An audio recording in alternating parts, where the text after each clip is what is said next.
Hi, I want to talk about some astronomical ideas and stuff that's happening with the James West Telescope. There's a lot of discoveries that are coming down. Uh, well, what they found that was very interesting was that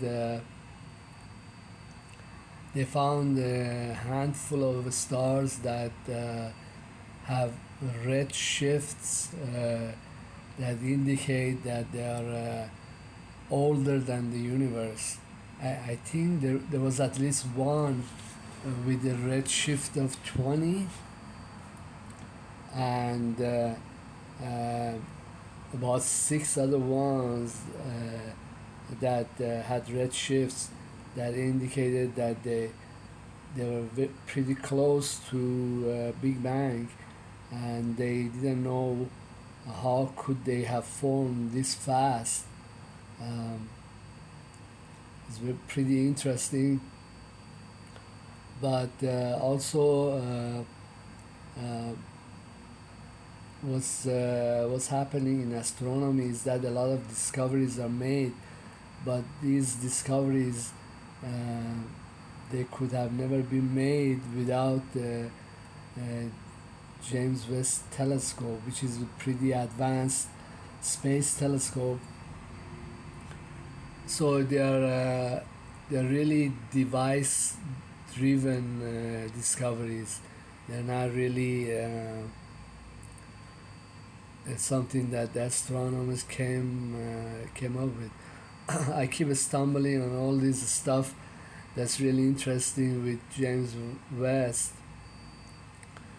but I just want to kind of speculate how a star could have a redshift of 20.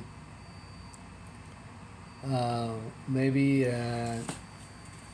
the shape of the universe is as such that the photons from this star, even though they are physically located um, time-wise, they're located right after Big Bang.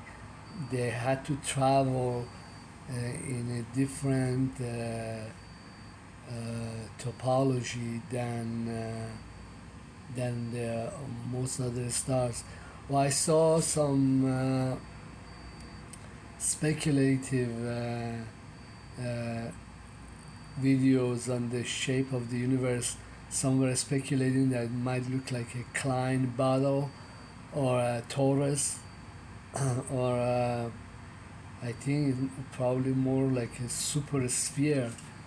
And then the light photon from this star with redshift of 20 could have traveled in a more convoluted path before it got to us.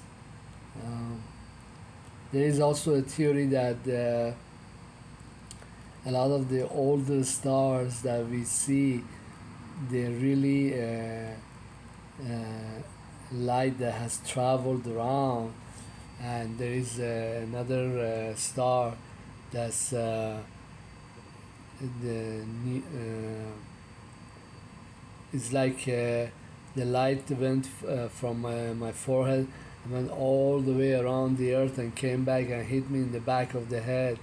So if I was looking, I would see a light coming or going from me, and then one coming from the back of the eye. So I would see really two stars, one with a huge red shift, but then there is another one with different redshift. Well, that could be like one explanation, and but this topic is kind of brings on something else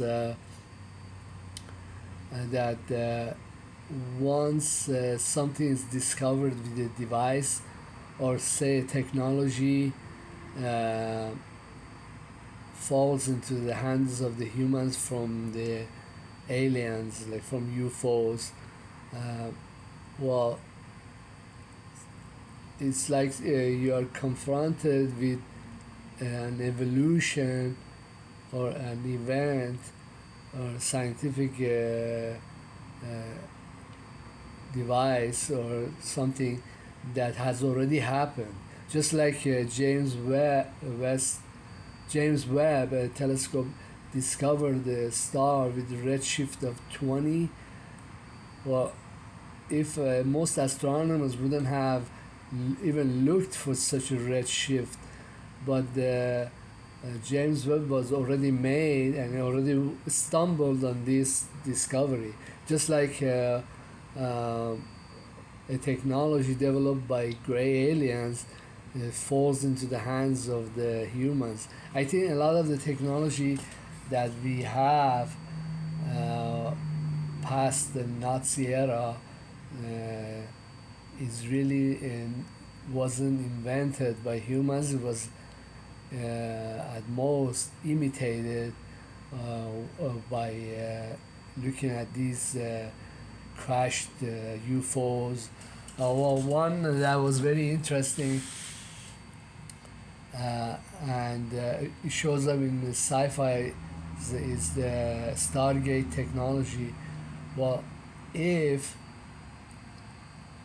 we stumble on a Stargate and it's a working Stargate, then you don't really need to develop the mathematics and physics you need to kind of think that the space can be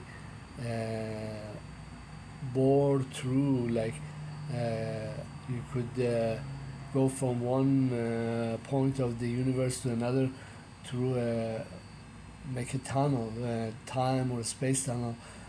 But when somebody else already did it, or some creature already did it, then you're just confronted with it. I think that's how a lot of our discoveries or technologies, they're really not something that we would have been able to develop it have we had been left to our own selves. Our evolution would probably would have taken a really long time. Uh, this topic brings on uh, the stuff that's happening in reverse engineering. That,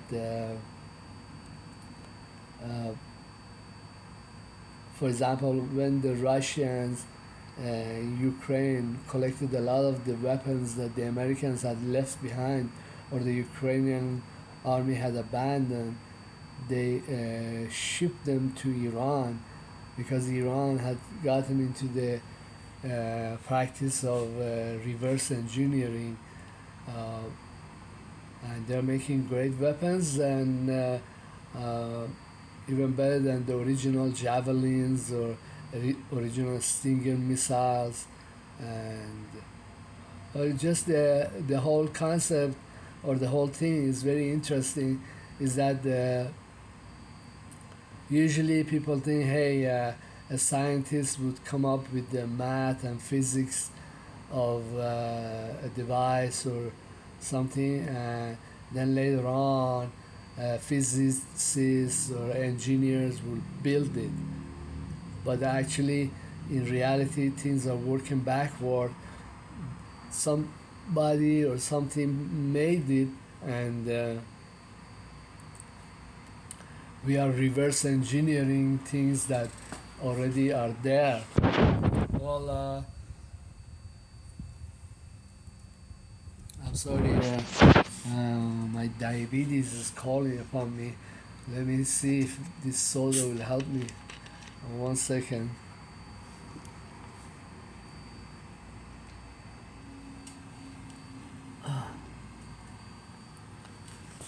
Well, I noticed on TikTok, I was looking at my videos, and first of all, they're getting huge hits. I've never had all these hits. Is I just TikTok is way more powerful than YouTube or Instagram. But what in Instagram I'm kind of inching up a little bit. My hits are getting much better, but my channel in YouTube is almost totally dying out, and uh, I don't know what to do with it.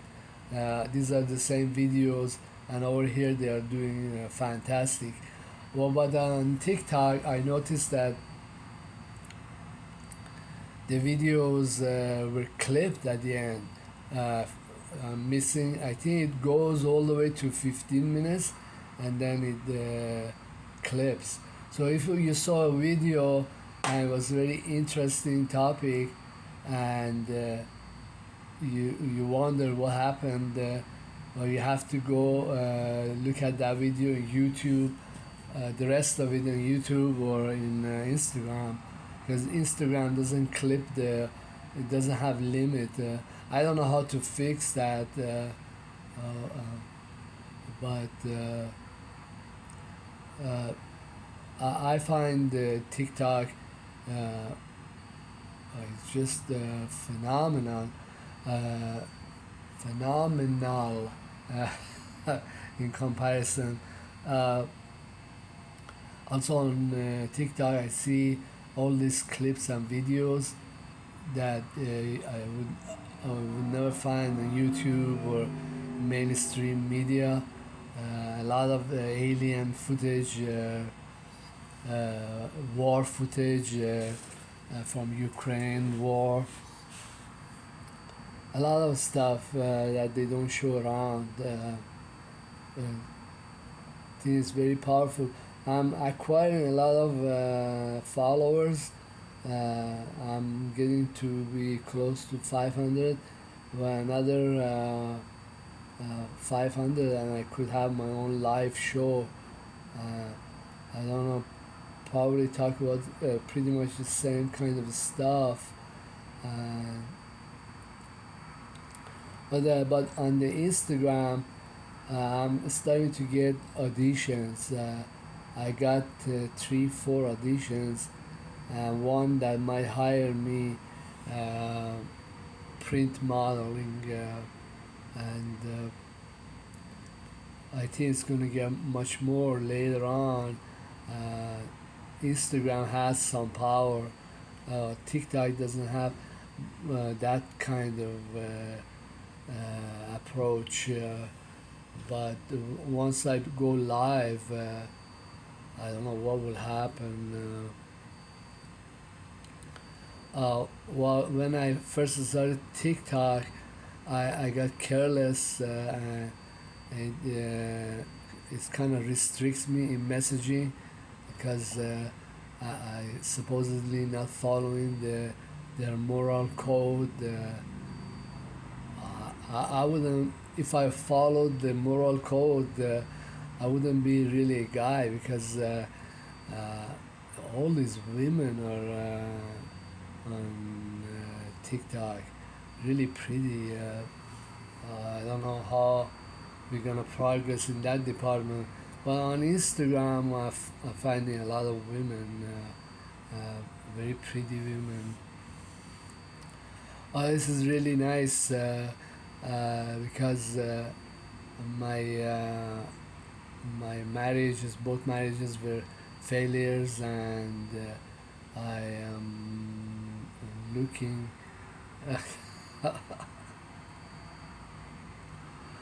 I don't think that the women will leave me alone till the last day I'm about to croak and die. Like there will be some woman that wants to fuck me even at that stage.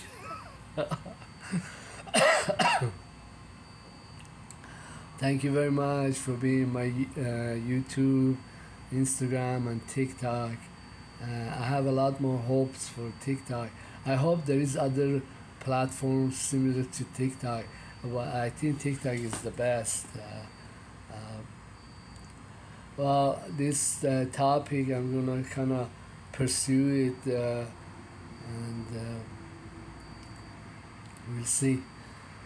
Thanks.